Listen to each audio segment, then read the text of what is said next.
Olá, tudo bem? Quem fala aqui é Kilder Alves. Estou aqui para apresentar a vocês mais uma oficina de contação de história. Hoje nós vamos apresentar a oficina Contos de Retalho, a magia e encantamento das histórias na formação humana. Deixa eu falar um pouco sobre a minha experiência. Eu sou professor, eu sou palhaço, eu sou ator, eu sou contador de história e também eu sou escritor. Já tenho lançado 2 livros na linha infanto-juvenil. Venho aqui trazer um pouco da minha experiência em trabalho de 34 anos junto com uma ONG, aonde nós contamos histórias em hospitais, em abrigos e em várias outras unidades. Vamos começar então o nosso trajeto com a nossa oficina. Primeiro vamos falar um pouco sobre o que seria a nossa ONG. A nossa ONG ela surgiu no dia de 12 de outubro do ano de 1986. Estamos fazendo agora 34 anos. São 34 anos trabalhando em hospitais, em enfermarias, em quartos, em UTIs. Trabalhamos também com o abrigo Santa Luzia, onde nós temos as crianças mais velhinhas. Trabalhamos também em grupos de apoio à criança com câncer e também em casas de apoio a crianças com câncer. Núcleos de apoio também são enquadrados, né, nessa equipe. Bom, nós também levamos a nossa contação de história para palestras, para congressos, como também através de treinamentos em universidades na área de saúde. Acreditamos que a contação de história abre as portas e os horizontes para que a gente possa desenvolver, então, formas lúdicas de abrangência sobre temas muito complexos. Bom, a gente pode dizer que os nossos resultados da ONG, eles são tratados principalmente porque a nossa proposta inicial é modificar um ambiente hospitalar. Isso tudo dentro de um planejamento didático, né, numa parte lúdica em contação de história. Temos várias equipes, temos as equipes dos médicos palhaços, temos as equipes da recreação, dos contadores de história, como também, né, do conhecimento científico. E aliado a isso, a gente acredita que o palhaço ele tem o poder de juntar isso tudo através de uma contação de história, levando conhecimento, a diversão e, acima de tudo, a reflexão. Bom, todo o nosso trabalho ele é avaliado, respeitado. Respeitado porque, acima de tudo, né, a gente observa que nós colaboramos para o estado clínico do paciente infantil em tratamento do câncer, como também dos seus familiares. Isso tudo porque a gente deposita neles a condição de confiança, né, sob a disposição dos seus atos, aliado à percepção e à conquista do que nós chamamos de autoestima. Acima de tudo, palavras são bem valorizadas no nosso trabalho, como diagnóstico, tratamento e cura. Isso tudo através, né, de uma organização e estruturação e, acima de tudo, de uma capacitação. Nós vamos, a partir de agora, fazer uma revisão, uma reflexão sobre os temas principais e também vamos propor a vocês alguns exercícios e algumas reflexões sobre o que seria contar histórias.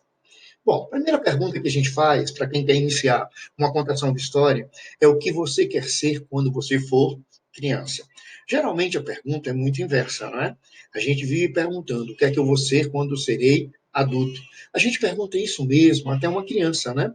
Até uma criança que não sabe ainda o seu destino, que não tem a compreensão de muita coisa, a gente já inicia essa pergunta muito cedo. A gente pergunta o que é que você vai querer ser quando você for adulto. Muitas das vezes, a criança, ela quer imitar, ela tem como único parâmetro, que é a profissão e também a atuação do pai ou da mãe.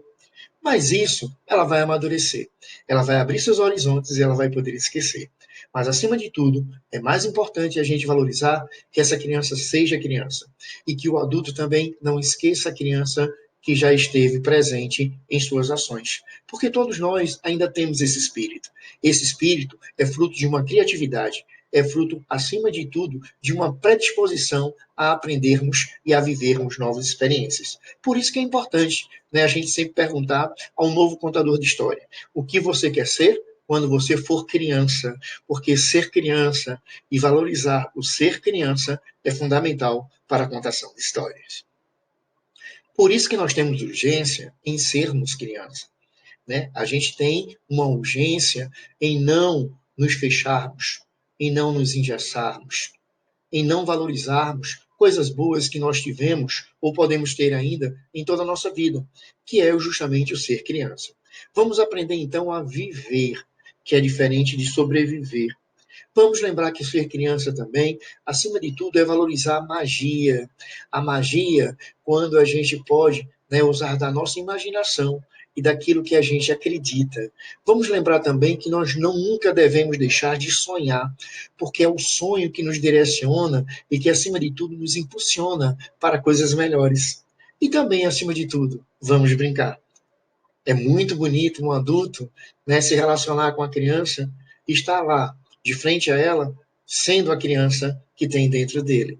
E é isso que a gente quer na contação de história. Então, é urgente ser criança. A infância não é uma fase transitória que prepara para a vida adulta. A infância, para a contação de história, é aqui, é agora, é sempre.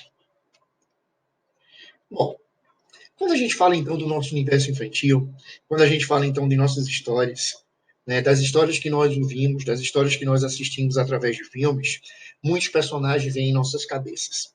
Toda história, ela tem uma simbologia. Toda história tem um representante através de um personagem que nos trazem, muitas das vezes, as nossas características, os nossos anseios, os nossos desejos, as nossas frustrações, as nossas falhas, como também o nosso amor, o nosso perdão, a nossa compreensão. Então, as histórias são justamente os primeiros momentos onde a criança ela terá contato do que seria a diferença do bem e do mal, o que seria belo, o que seria feio. É os primeiros conceitos que ela terá do que é certo, do que é errado. Então, consequentemente, as histórias, elas são aprendizados. Bom, aqui nós temos alguns personagens que fizeram parte do nosso universo infantil. Entre eles, aqueles mais famosos, que foram retratados através de filmes e grandes produções. Lá em cima, nós temos então a Aurora, não é? Hoje a gente observa que mesmo com o mundo tão moderno, as meninas ainda se encantam com as princesas, como também os meninos querem ser os príncipes, como também o menino e a menina pode ser um super-herói. Nós temos também outros personagens que são mais reais, ou então que retrataram fatores reais. A gente lembra, então, do boneco Pinóquio, que nós temos aí na parte de cima.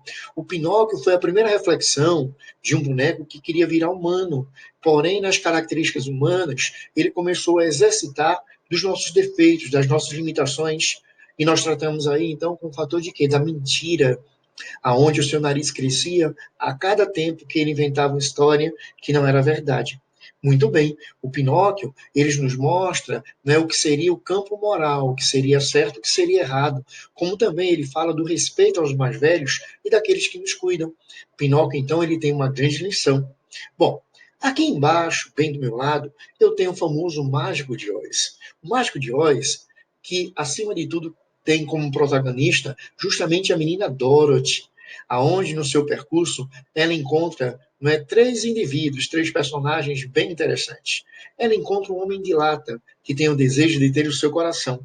Ele é frio, ele não tem nenhuma percepção do que seriam os seus sentimentos. Muitas das vezes a gente vai abandonando também essa percepção. A gente lembra também do leão, um leão que buscava coragem. Quantas das vezes nós nos deparamos com uma grande situação e nos falta coragem de enfrentarmos os problemas?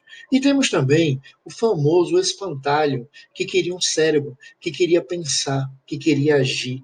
Muito bem, são qualidades, não é, aonde a gente observa aí o sentido do coração para o sentimento, o sentido da coragem para enfrentarmos os problemas e, acima de tudo, a presença do nosso cérebro para o quê? Para a aprendizagem. É isso que a gente busca. E é isso que, né, justamente esse conto, né, essa história, nos trouxe. A realidade de conquistarmos e de termos um coração, de termos a coragem e, acima de tudo, a razão. Bom, aí do lado a gente também tem o famoso Patinho Feio. O Patinho Feio a gente pode dizer que foi uma das histórias mais, né, vamos dizer assim, revolucionárias, né, de toda a nossa história. O Patinho Feio ele tratava sobre a questão de preconceito, tratava também sobre o conceito de beleza. Já falava então, né, de uma palavra que hoje é tão retratada como bullying, só que naquela época a gente não utilizava esse termo. O Patinho Feio é um exemplo, né, de fases de nossa vida, de fases que nós vamos desenvolver e que nós seremos o quê? Mais complexos e mais belos. E, consequentemente, com ele, nós temos uma grande lição. Ao lado dele, eu tenho três irmãos porquinhos, aonde esses porquinhos, eles mostram características engraçadas de pessoas que muitas das vezes não encaram a vida com a sua responsabilidade. Nós temos 3 porquinhos, aonde desses 3, nós tínhamos aquele, não é, que não levava tão a sério a sua própria vida e o seu planejamento no futuro. Ele cria então uma casa de palha que não era tão resistente e foi o alvo do que? Do lobo mau, a representação do que? Do mal e do perigo. Nós temos o segundo porquinho, né, que consequentemente ele já teve um certo cuidado e assim ele ficou uma casa de madeira. Bom, seria mais firme do que a de palha, mas não seria suficiente para o quê? Para as variações e os perigos. E temos o último porquinho, que investiu parte de sua vida em um grande planejamento e também no seu trabalho, para que ele obtesse, da mesma forma, o conforto, como também a proteção. Seus irmãos, que foram atacados pelo lobo mau, consequentemente foram abrigados. A gente viu então o processo de quê? De perdão, de acolhimento, e consequentemente o mal foi cortado de suas vidas. Nós temos do lado dele o famoso Peter Pan. O Peter Pan, que a psicologia, a psicanálise hoje trata através de uma síndrome, a síndrome de Peter Pan. São aquelas pessoas que estão adultas, mas que não quiseram crescer, não têm uma maturidade psicológica para enfrentarem o que é a própria vida. Peter Pan é um retrato, daquele menino que era feliz e que não quer abandonar a sua felicidade para uma vida mais rude, uma vida talvez perversa. Logo em cima nós temos o que? Os famosos saltimbancos. Os saltimbancos foram uma grande revolução. Os saltimbancos, traduzidos e retratados aqui através de peça e de musical, representam, então, um período em que nós podemos falar sobre repressão, sobre preconceito, sobre exploração. Onde esses animais, que muitas das vezes tiveram um tratamento errado, foram explorados ou então não foram bem criados. Cada um representando, então, uma característica humana com a sua luta, com os seus defeitos. Onde eles descobrem que unidos, eles são cada vez mais fortes e eles podem, muitas vezes, enfrentarem todos os seus problemas e terem todas as suas soluções. Bom, se vocês observarem aí, cada uma dessas histórias nos trouxeram alguns elementos que são fundamentais, que muitas das vezes a gente só entende apenas como um fator lúdico de diversão. E, no entanto, não. Nós temos uma informação. Nós temos ali uma semente que é plantada nos corações de todas as crianças, como também reflete justamente um processo de renovação e uma nova compreensão para os próprios adultos. As histórias infantis, elas tratam de tópicos tão sérios como são tratados na forma adulta, só que através da magia, só que através do sonho, só que através da história, do lúdico que a gente utiliza no nosso dia a dia. Bom, por isso que nós estamos aqui para iniciarmos esta oficina. E toda história sempre começa com uma palavra. Está na hora de a gente dizer, era uma vez. Era uma vez, porque nós estamos falando da história do passado, mas nós estamos contando a história do presente. E podemos até pressupor a história que viria no nosso futuro. Nós temos aí diversos personagens. A nossa literatura é riquíssima. Nós temos os clássicos contos de fada, como também nós temos o nosso folclore, nós temos a representação de nossa cultura e também temos autores hoje altamente criativos, que nos trazem, então, a abordagem das mais diversas em temas tão sérios para a criança de toda idade. E é isso que a gente vai trabalhar com vocês a partir de agora. Bom, primeiro vamos fazer uma reflexão, não é? A contação de história, para muita gente, inicia na escola. Mas não. A contação de história pode iniciar ainda na fase intrauterina. Nós temos mães que cantam histórias, que cantam e contam histórias ainda durante a fase gestacional, onde a criança, ela então já tem a própria vocalização dos pais e de pessoas mais próximas como um fator de identidade, onde ela já reconhece. Então, contar histórias vem do berço. Tá? A gente já pode iniciar essa contação de história através de conversas, através de músicas, através de várias reações que são estímulos para a criança. Nenhuma criança ela nasce zerada, porque, consequentemente, ela tem um aprendizado ainda no ventre da mãe. Ela começa a desenvolver, então, sua visão mesmo que turva, ela já começa também a desenvolver parte de sua audição, mesmo distorcida. Ela também já tem, né, aí a comprovação do paladar, como também do próprio olfato. E também ela já prova e comprova, né, justamente os processos de pressão e de variação através do toque, do seu tato. Quer dizer, seus órgãos do sentido estão em formação. Consequentemente, ela já nasce com algumas informações já vividas. E, consequentemente, a gente pode dizer que o seu grande cérebro, ainda em formação, é um campo fértil, aonde a partir dali ela vai acumulando, através de estímulos, toda a informação possível para o seu desenvolvimento, para o seu aprendizado. Nós temos então um HD excepcional, que seria o nosso cérebro. Bom, mas muita gente acha que o primeiro contato que a criança terá com os livros, com as histórias, seria na escola.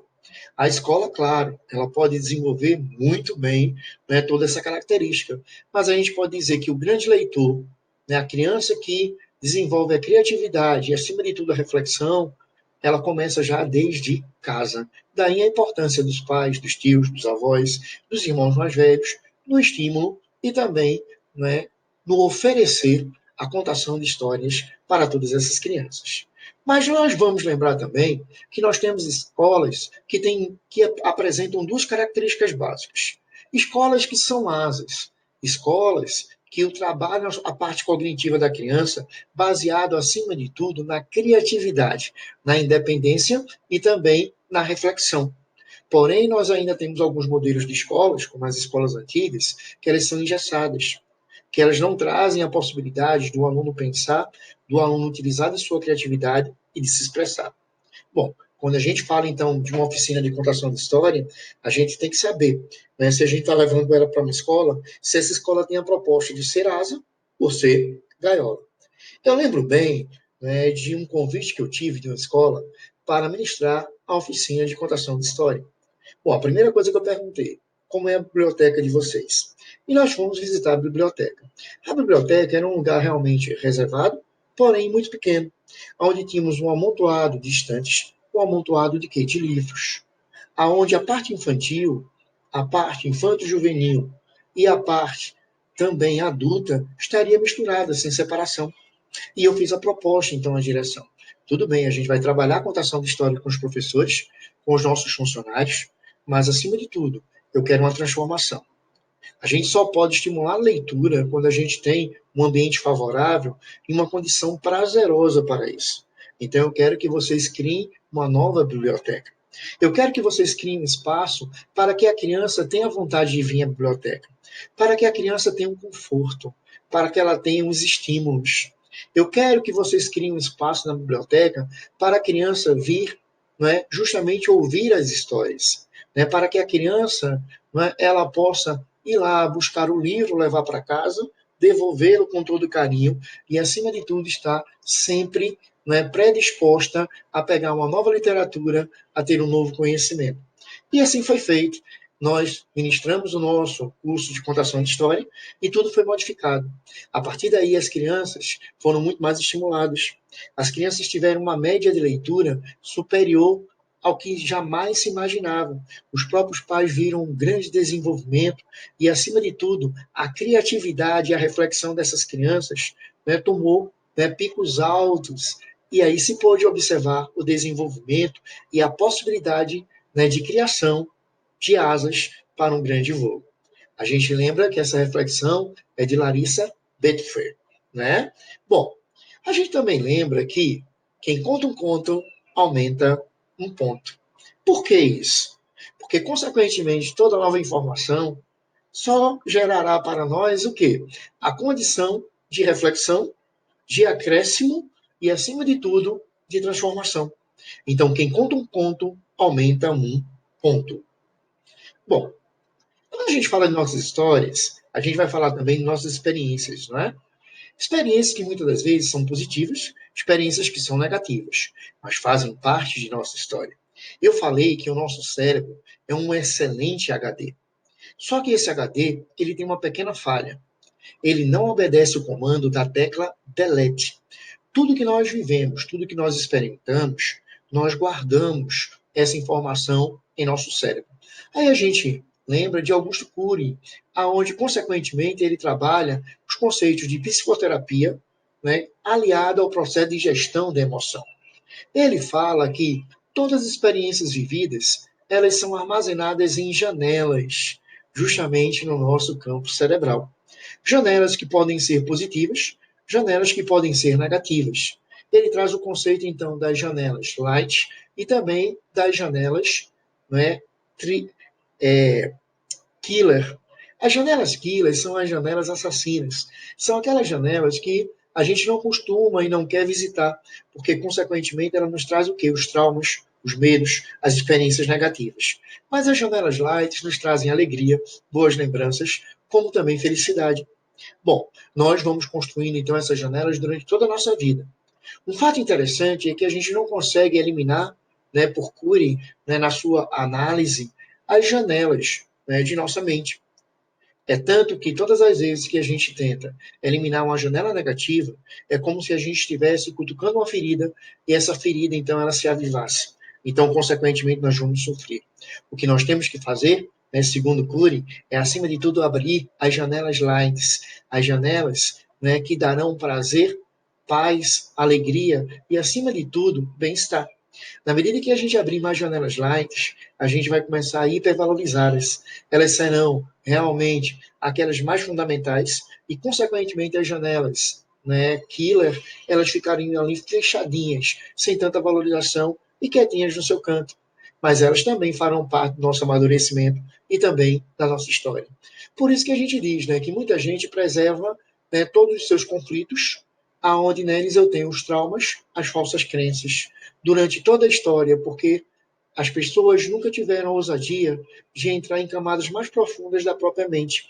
Então a gente tem que encarar todos os fatos reais, mas nós temos que abrir também novas possibilidades para que a gente possa enfrentar os nossos problemas. Daí vem as janelas, né, emocionais, aonde ele diz da nossa importância de reeditar e construir a nossa memória. Na verdade, reconstruir. Nós temos, né, como condição básica um processo de reciclagem desse lixo psíquico. Então, nós vamos escolher, né, justamente que janela nós vamos visitar e que janela nós vamos reconstruir em nossa memória, reciclando então esse lixo psíquico.